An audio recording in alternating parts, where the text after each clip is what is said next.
చేస్తున్నావు? చచ్చిపోతా. ఏంటి? జబర్దస్త్లో ఎక్స్ట్రా జబర్దస్త్లో వాళ్ళు చేస్తున్న పర్ఫార్మెన్స్ చూసి తట్టుకోలేకపోతా. వాళ్ళు స్కిట్లు చూసి నువ్వు నిప్పట్టించుకోవడం ఏంటి? ఆ నిప్పేద నీ గుండెలో పుట్టించుకో. ఇక్కడికి వచ్చి నీ స్కిట్లు చేసుకుని అఖండ భారతదేశంలో ఉన్న తెలుగు వాళ్ళని నవ్వించుకునే అవకాశాన్ని పొందు. ఆ ప్రయత్నాన్ని చేయి. యాక్టింగ్ చేయటం అంటే నా వల్ల కాదు.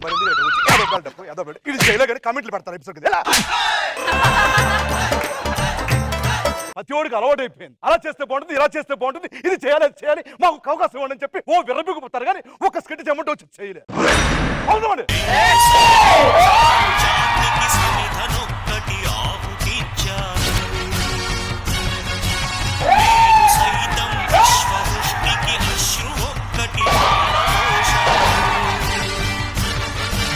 మా ఎక్స్ట్రా జబర్దస్త్ లో టీం లీడర్ చేస్తున్న ఈ అరాచకమైన కామెడీ స్కిట్లు చూడలేక ఎంతో మంది మా తెలుగు వాళ్ళు ఆక్రోశంతో ఉక్రోశంతో ఎవరికి చెప్పుకోలేనంతగా ఇంట్లో కుమిలి ఏడుస్తున్న ఆ ఆవేదన చూసి వాళ్ళ బాధను చూసి ఆల్వేస్ కామెడీ ఫోర్స్ ఎస్ఎఫ్ అనే సంస్థని స్థాపించారు. ఆ సంస్థకి నేనే కర్త కర్మ క్రియ. ఇన్ని రోజులు తెర ముసుగులో ఎన్నో ఆకృత్యాలు చేసిన అరాచకమైన వరస్ట్ స్కిట్లు చేసిన వీళ్ళ తెరని ఈ రోజు దించబోతున్నారు.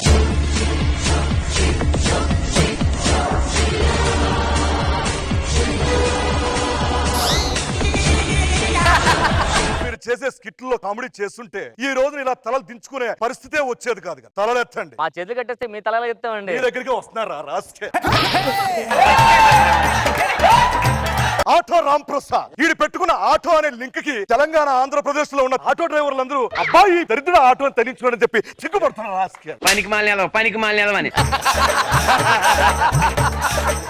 ఆటో రామ్ ప్రసాద్ యారా 2018 సంవత్సరంలో నవంబర్ 14వ తారీఖున నువ్వు వేసిన ఒక వరస్ట్ పంచ్ గుర్తుందా? అటు చూడు. వాట్సాప్ ఉందా? ఉంది. ఆ వాట్సాప్ లో మెసేజ్ 2 టిక్లు వస్తాయా? మా నాన్న పెడతారు అవి.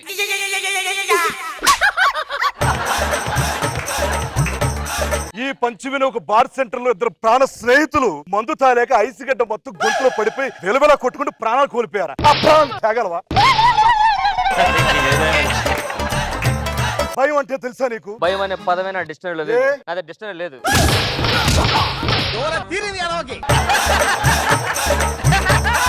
నీ పక్కనున్న అంత కొడుతున్నా నీ మొక్కలో భయం కనిపించట్లేదు. నాకు అడ్డ కూడా ఇటు ఉన్నాడు కదా సార్, భయం లేదు. ఎప్పుడు పక్కన ఒకడున్నాడు అని నమ్మకం తప్పించి ధైర్యం తెప్పించి నేను ఒకడున్నానని చెప్పి ఇట్లా ఏదో ఒకటి చేసి మ్యాజిక్ చేయరే అంటే ఈవెంట్ లోకి వెళ్ళి మ్యాజిక్ చేస్తాను అంటారు.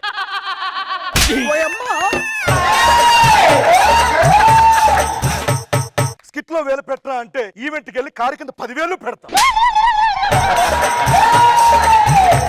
నీ క్యారెక్టర్ ని ఎడిటర్ ట్రిమ్ చేస్తుంటే నువ్వు వెళ్ళి జిమ్ చేసుకుంటావు. ఒకడు వచ్చి గెటప్ వేసుకుంటూ మరొకడు వచ్చి ఆటో పంచులు వేసుకుంటూ స్కిట్ లేపుతూ ఉంటే నువ్వు వస్తావు. రైట్ టర్నింగ్ తీసుకుని ఏదో సెక్కలు పడతావు. అది మధ్య సాంగ్ వస్తుంది. ఒక లవ్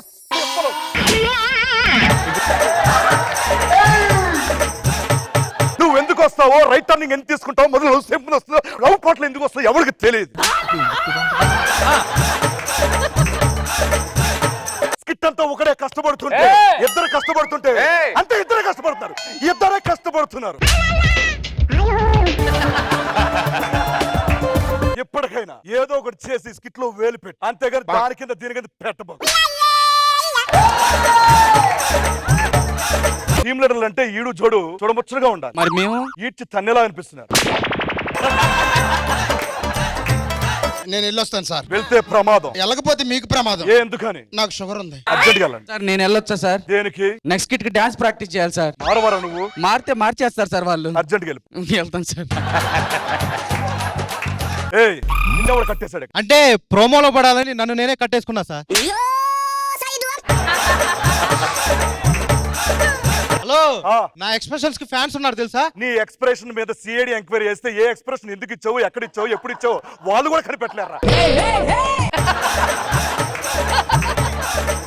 ప్రస్తుతం ఎక్స్ట్రా జబర్దస్త్ లో ఉన్న ప్రాబ్లం పేమెంట్. టీమ్ లీడర్లు పక్కన చేస్తున్న కో ఆర్టిస్టుల మధ్య పేమెంట్ పేమెంట్ పేమెంట్. అది కాదన్నా. నార్మల్.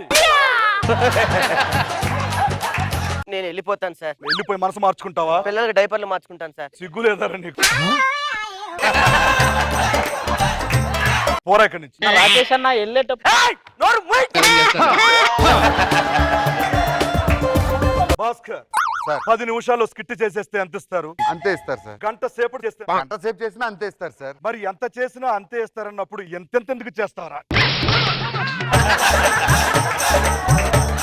ఏమైంది సార్? నువ్వు స్కిట్ చేసినప్పుడు జనరేటర్ కి ఖర్చు ఒక ఊరికి ఉచిత విద్యుత్ పంపిణీ చేయొచ్చు, తెలుసా నీకు ఆ విషయం? తెలీదు సార్. అయినా సరే ట్రెండింగ్ లో ఉన్న వాళ్ళు వస్తున్నారు కదా సార్ మా స్కిట్ లో. ట్రెండింగ్ లో ఉన్న వాళ్ళు వస్తున్నా అనుకున్నావు కానీ నీ స్కిట్ ఎండింగ్ ఎప్పుడో మర్చిపోతున్న విషయం నువ్వు ఎప్పుడైనా గమనించావు? హలో పక్క ఆర్టిస్ట్ వరుసగా 6 స్కిట్లు కొట్టా. అంతకు ముందు ఎన్ని పాత పెట్టావు? మీరు స్కిట్లు చేస్తున్నప్పుడు ఒక్కొక్కరి ఫీలింగ్ ఎలాగుంటుందో తెలుసా? రోజా గారికి భయం, ఒక భాస్కర్ స్కిట్ ఎక్కగానే ఈ రోజు నా ఫ్లైట్ మిస్ అయిపోయిందని ఫిక్స్ అయిపోతుంది. మనో గారికి భయం, మరో 3 రోజుల పాటు హైదరాబాద్ లోనే మకాం వెయ్యాలని ఫిక్స్ అయిపోతారు. ఇలా జడ్జిల బాధ ఎంతుంటే రష్మి పరిస్థితి ఏంటి? మన ముందుండి మీ స్కిట్లు చూస్తున్న ఎంతమంది ఎంత బాధపడుతుంటే టీవీ ముందు కూర్చొని అమ్మలు, అక్కలు, చెల్లులు, పిన్నులు, మామలు, తాతలు అందరూ ఎంత ఫీల్ అవ్వాలి? వాళ్ళ బాధని ఎవరితో చెప్పుకోవాలి? మీ అందరి తాట తీయడానికి ఆల్వేస్ కామెడీ ఫోర్స్ స్థాపించాను. మీ తాట తీస్తాను, మిమ్మల్ని సెటరైట్ చేస్తాను. ఇక మీదట నేను ఒళ్ళు దగ్గర పెట్టుకొని కాదన్నా నేను దగ్గరే పెట్టుకున్నా. నువ్వు మాట్లాడుకో. ఇక మీదట నేను ఒళ్ళు దగ్గర పెట్టుకొని కాదన్నా నేను దగ్గరే పెట్టుకున్నా. నువ్వు మాట్లాడుకో. వచ్చిన దగ్గర నుంచి మాట్లాడొద్దు అంటే ఏంటండి ఇది? పక్కనోడిని మాట్లాడిపించకపోతే ఆ బాధ ఏంటో తెలియాలని చెప్పి ఎంతసేపు మాట్లాడిన ఒక నుంచి పక్కనోడు మాట్లాడితే ఆ బాధ ఏంటో కూడా తెలిసింది, అది కదా. అది తెలియాలని పిలిపించా. ఇక మీదట నిన్న పక్కనోడు గుర్తించు. పక్కనున్న రైజింగ్ రాజు తన టీం లీడర్ సంగతి ఎప్పుడో మర్చిపోయాడు.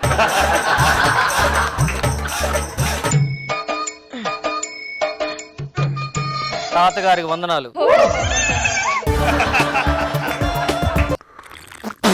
టీ ఎంత వరస్ట్ ఉంది. ఏం కలిపారు ఇందులో? పాలు కలిపాను. నువ్వు టీ పొడి అండి. నువ్వు కాప్పొడి కాప్పొడి. మీరు కలుపులు కలుపుతారా? అయ్యగారు ఏంటి నా సాలరీ ఇస్తాన్నారు. అకౌంట్ లో వేస్తాను రా. నాకు బ్యాంక్ అకౌంట్ లేదు కదండి, అందుకే నా అకౌంట్ లో వేసుకున్నా. ఎప్పటి నుంచో ఒక డౌట్ ఉందండి. ఏం చెప్పు. మీ తాతగారు మన ఇంట్లో పని చేసేవాడు ఒకేలాగా ఉన్నారేంటండి? దీన్ని బట్టి అర్థమైందా మా తాత ఎంత ఏదో? మీ తాత ఎదవాలని అర్థమైందండి. ఏ పోలికలు ఆడుకొచ్చినా బుద్ధులు మాత్రం మీకే వచ్చాయి. రే రంగా, అయ్యగారు చెప్పండి. ఇంట్లో పని పట్టుకుని ఎక్కడికి వెళ్ళావు? రాత్రి పక్కూర్లో హరికథ చెప్తున్నారంటే వెళ్ళానండి. హరికథ చెప్తుంటే ఇలా ఏది? నాకు హరికథ చెప్పు. ఇప్పుడు చెప్పింది హరికథే. సరే శాలరీ పెంచుతున్నారు. లాస్ట్ మంత్ గా శాలరీ ఇచ్చాను. ఎంత ఇచ్చారేంటి? 1,00,000 రూపాయలు ఇచ్చా కదా. దాన్ని జిఎస్టీ ఎవడు కడతాడు? మీ నాన్న. వీడు మా ఇంట్లో పనోడు. వీడికేమో మా తాత పోరులు వచ్చాయి. పొరపాటు వీడు బయటికి వెళ్ళి ఎక్కడ చేయడం అనుకోండి నా పరుగు పోద్ది. అందుకే చిన్నప్పటి నుంచి ఎక్కడ పెట్టుకుని పనోడు చూపించుకుంటున్నా. ఏం చేస్తున్నావు లోపల? కలుపుతున్నా. ఏంటి? పులిహార. అదే కదా. ఎందుకు వేస్తున్నారు తాతకి? తాత బర్త్డే రోజు. పుట్టినరోజే. రే మా తాత నువ్వు పాలేరు, ఎందుకు అంత ఫీల్ అవుతావు? మీ సొంత తాతలాగా పదండి. చాలా విలువైంది అది. అసలు ఎంత ఉంటది? 500 కోట్లు. వెళ్ళి పనులు చూసుకోండి. 500 కోట్లు వస్తే ఎన్ని పెళ్లిళ్ళు చేసుకోవచ్చు. అరే రంగయ్య, సుబ్బయ్య, నేను అడిగాను మిమ్మల్ని. Hello fire station, police station line collector phone చేయండి. వాళ్ళకి వస్తున్నారా? రమ్మని చెప్పండి. సాంగ్ వేస్తాను, ఇప్పుడు చూస్తే వస్తారు.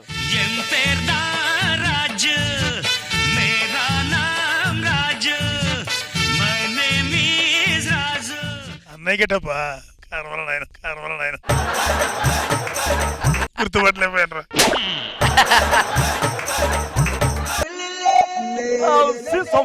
ఎప్పుడో సౌత్ ఆఫ్రికా వెళ్ళినప్పుడు అక్కడ ఈ యానిమల్ చూశాను. మళ్ళీ ఇక్కడ చూస్తున్నాను. కరెక్ట్ గా చెప్పావు.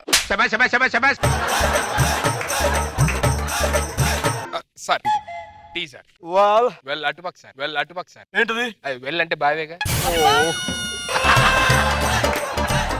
You have to stop it, huh? You have to stop it. ఇప్పుడు ఎంతకీ మీ తాతగారు అలా పోయారో చెప్పలేదు. మా తాతగారు ఇంకేం చెప్పలేదు సార్. Okay sir well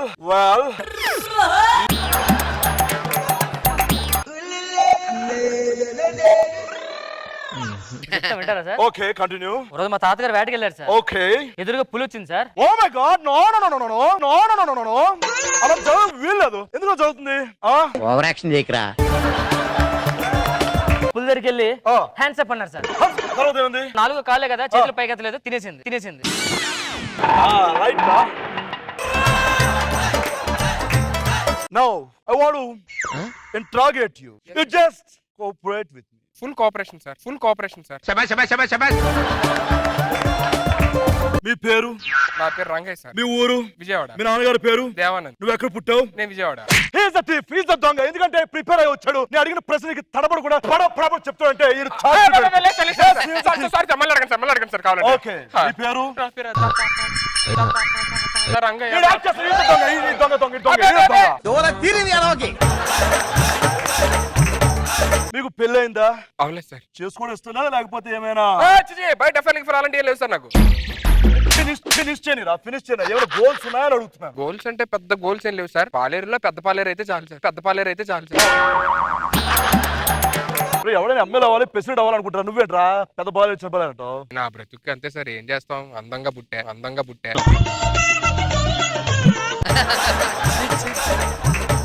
జోకేసాడు. నలుగురికి 4 నిమ్మకాయలు ఇస్తాను. ఆ నిమ్మకాయలు ఇచ్చిన తర్వాత సోడా ఎత్తారు. నలుగురికి 4 నిమ్మకాయలు ఇచ్చాను. ఈ హారాన్ని ఎవడైతే దొంగతనం చేయలేదో వాడుకున్న నిమ్మకాయకు ఒక బొక్క పడుతుంది. నాకు బొక్క పడిపోయింది సార్ ఆల్రెడీ.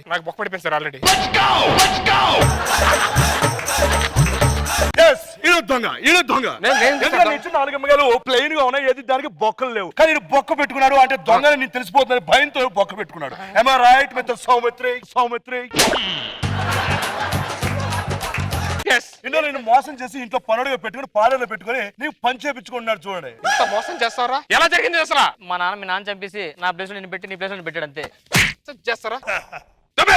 సో మొత్తానికి హారం విషయం తెలియకపోయినా అసలు విషయం తెలిసింది కాబట్టి నేను వస్తాను. అలా కాదు సార్, హారం అసలే చాలా వాల్యుబుల్ అంట సార్. అది ఇంతకీ మర్చిపోయావా? ఇంతకీ హారం ఎంత ఉంటుంది? అప్పుడులో 100 కోట్లు అన్నారండి. ఇప్పుడు నాకు తెలిసి ఒక 500-600 కోట్లు ఉంటుంది. ఈ మధ్యకాలంలో 500 కోట్లు ఉంటుందని షాప్కి వెళ్ళాను. తర్వాత తెలిసిందా డూప్లికేట్ అని.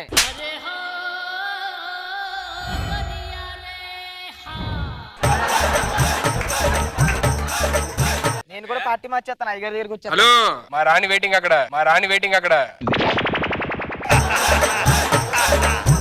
అరే నువ్వేమో తాట డబ్బాలాగా ఉంటావు, ఆడేమో పొడ డబ్బాలాగా ఉంటది.